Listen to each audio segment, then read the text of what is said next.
Hi guys. So today we'll be talking about growth. Growth amidst sickle cell drama and life drama. With sickle cell comes stigmatization and bias. Stigmatization from other people and bias from other people. So you're stigmatized and certain things are said about, people have this genetic disease. And then there's a bias towards you. Sometimes it's unknowingly coming from other people, and sometimes actually certain people know that they're biased towards you. So how do you live with these things, or how do you cope when you meet such people?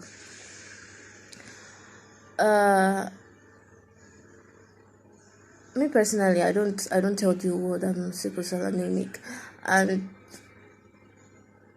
during NYSC I was working, I was working in a company, and before even that, during my internship, before I before I told some certain people I was anemic, it took time, and then I had to trust them. And me being trusting them, I knew that my secret was safe, and they would treat me normally. They won't, immediately they know, they won't start doing these pity eyes or looking like I'm weak or feeling like, there's this feeling or this treatment they give you, like, oh, she's powerless, oh, she shouldn't do some certain things. I'm anemic. I have a genetic disorder. That doesn't mean I'm disabled. There's nothing wrong with my hands. There's nothing wrong with my legs. There's nothing wrong with my voice. There's nothing wrong with my eyes. There's nothing wrong with my nose. So people treat you as if you can't do some certain things, and it's very annoying, I have a genetic disorder. I am not dying. I have a genetic disorder. It's like saying people that have HIV shouldn't live, So when you meet some other certain people that are biased towards you, and when you see their reaction, you just feel low. And at that point, it's hard for you to focus on yourself, and hard for you to be grateful for what you have and the people that you have in your life. You see them and you become angry. And at that moment, to be honest, it's okay to cry. It is very okay to cry, especially when you feel down and you feel weak. Cry and move on. Me, when I cry, after crying, I feel relieved. So it's okay to cry. It's okay to be angry. Actually, it's very okay to be angry. You just don't allow that anger to define your life. You don't allow those certain people to define how you want to live your life. And then there are other sets that are like the preachers. When they find out, they start telling you shouldn't be doing this. They start preaching, with your health, you shouldn't be doing this. With your health, you shouldn't be doing that. I've been living with my health before I met you. So don't come here and be preaching and be telling me what's good and bad. Please mind your goddamn business, And to them, they feel it's harmless. But to me, I'm like, what the fuck is your problem? Like, when did I meet you? When do you think you have the audacity to be telling me what I should do with my life? Like, what is wrong with you? And having this genetic disorder also brings about some, how will I put it, let's say you being unreliable because you don't know when your stuff start acting up. So to people, you seem unreliable, and then when you have plans and then you can't make up with those plans, and people start feeling, oh, if I call this one now, she might plan it too, but at the end of the day, zero, and majority of people start assuming that's the kind of person you are. Before, it used to bother me. I used to try and explain and blah blah blah, but I grew into not explaining to anybody. If I can't make it, I text you. I can't make it, I'm sorry for the inconvenience. And if you take it the hard way, your cup of tea. If you take it the simple way, let's go on being friends. But if you start taking it as if, no, this person is mad, this one, and there's some people that will even say it to your face, this one, she's just so unreliable, she's just so disorganized, and in your mind you're like, only if you knew. But it's all right. You have the opinion to the you have the right to have an opinion of somebody else, and nobody can kill you for having an opinion of somebody else, even if the opinion is biased, and even though you don't know the situations of other people. And as humans, it's hard for us to understand other people. It's hard for us to put ourselves in another person's shoes and understand. You only find very few people who are legit understanding about your situation, or legit understanding of being human. So these are things you have to cope with. You have to find your own niche, your own circle. You have to build coping strategies with certain people, certain things. Me, my coping strategy is being I'm to an extent unbothered. I don't care. I'm very People think it's like I'm what's the word? I'm stone at it, but that's not it. I just can't start thinking or start, making you seem so important. And when you say things about me, I'm like, okay, and I turn. Like, what's my like? If I start making it bother me and affect my life, that even adds to my situation. And I need to focus on myself, to be honest. Yeah, I have to learn to focus on myself, focus on my goals, focus on things I want to achieve. So, putting other people's opinions into your heart and thinking about it and making other people make you feel down and negative about yourself is even going to worsen your condition. So you have to focus on yourself. You have to know that some things are going to happen and some people are going to feel that you are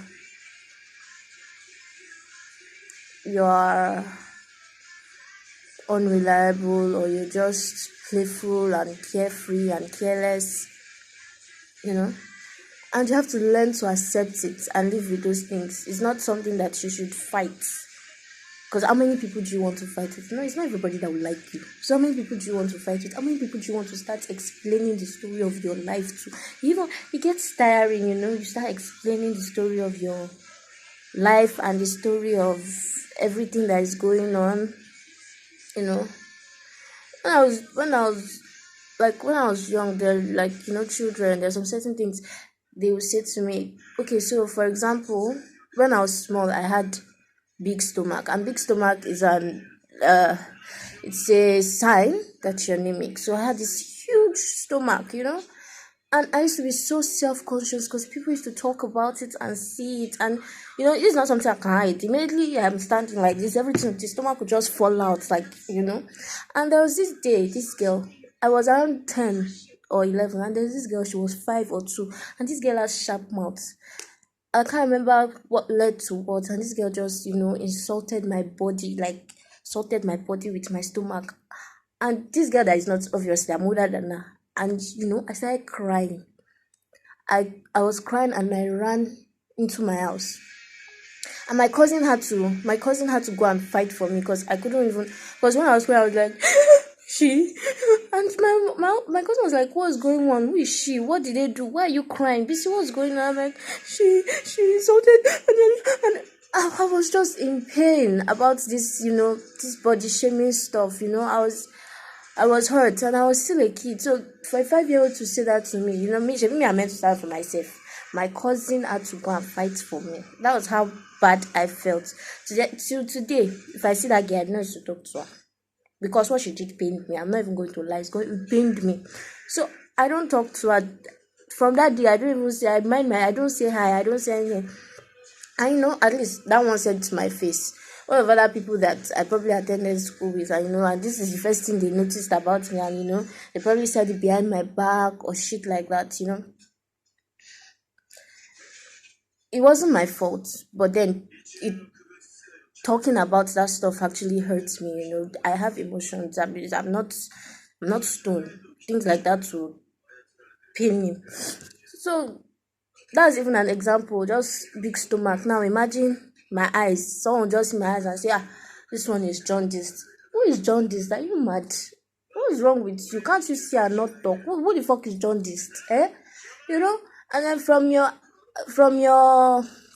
eyes to probably your delayed growth, not growing when how your mates are growing, not seeing some certain. And me, I know as a lady, menstruation for most of my mates came around 12, 11, 13. Mine came around 15, you know.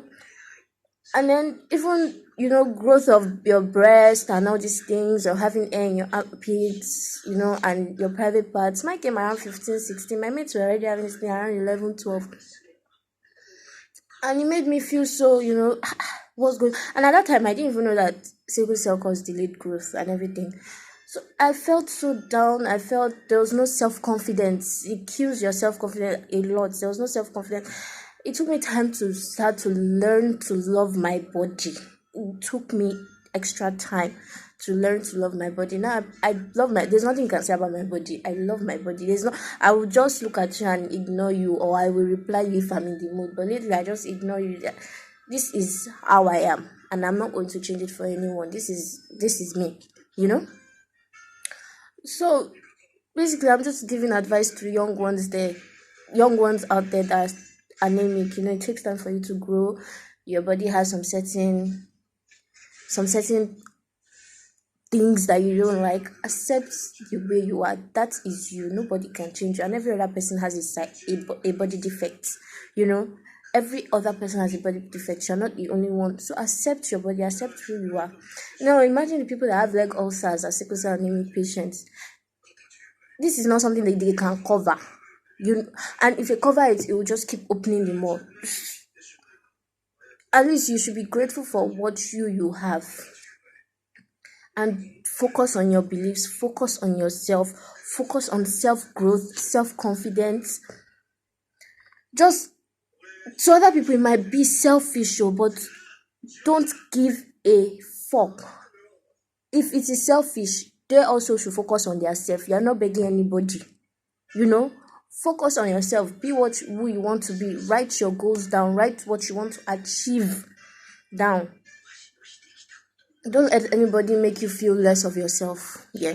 So this week is going to be Sickle Cell Awareness Week, and it's Sickle Cell Awareness Day is June 19th, and it's on a Thursday. So on that day, I just want you guys to come in and ask me questions. Any question about me or about sickle cell, you can ask about me. I will answer any questions. I just want us to have an interaction on that day and, make people aware. Basically, that's the aim of my page. I want you guys to come in, talk, ask questions. I don't know the way I would put it, the way I would organize it, yes, but I feel it's going to be on a story. Ask questions and I'll reply the answer. I don't think I have time for a video chat, so we're just going to ask questions and I'm going to reply you as honest as possible. So thanks for watching. I want you guys to have a good day, a lovely day, and don't forget to like and share. Bye.